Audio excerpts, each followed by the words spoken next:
প্রতিদিনের চিন্তা ও প্রার্থনা। 15ই ফেব্রুয়ারি।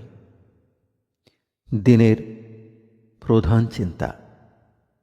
জীবনে আমরা যত সুখই উপভোগ করি না কেন, তাহার অপেক্ষা অপ্রিয় পরীক্ষাদায়ক ঘটনার মধ্য দিয়া আমরা অধিকতর আশীর্বাদ লাভ করি। মুখস্থ করা যায়, ভাই, তোমার বোঝা বড় ভারী, আর তুমি বড় ক্লান্ত।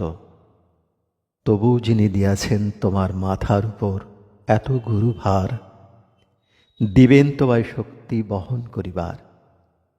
জানেন যে তিনি তোমার বল ও অক্ষমতা, তাঁর দানে আছে সবাকার সম অধিকার।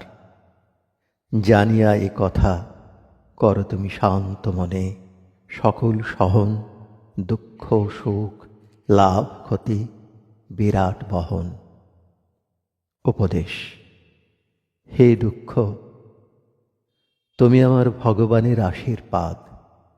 কঠিন আঘাতে তুমি আমাদের হৃদয়কে বিদীর্ণ করো, যেন আমরা অহং এবং মোহ হইতে মুক্ত হইতে পারি। তুমি সত্যি আমাদের পরম উপকারী বন্ধু।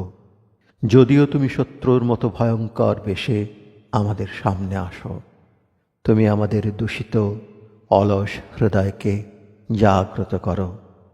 যতবার তুমি চাও ততবার তুমি আসিও।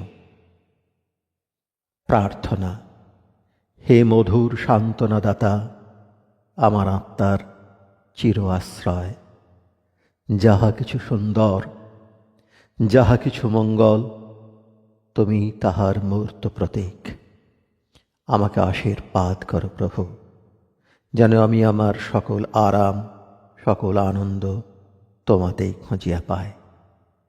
তুমি যাহা দিবে তাহা যেন বিশ্বস্ত হৃদয়ে গ্রহণ করিতে পারি। তোমার শক্তি, তোমার ইচ্ছা যেন প্রকাশ করিতে পারি। এই যোগ্যতা আমাকে দাও।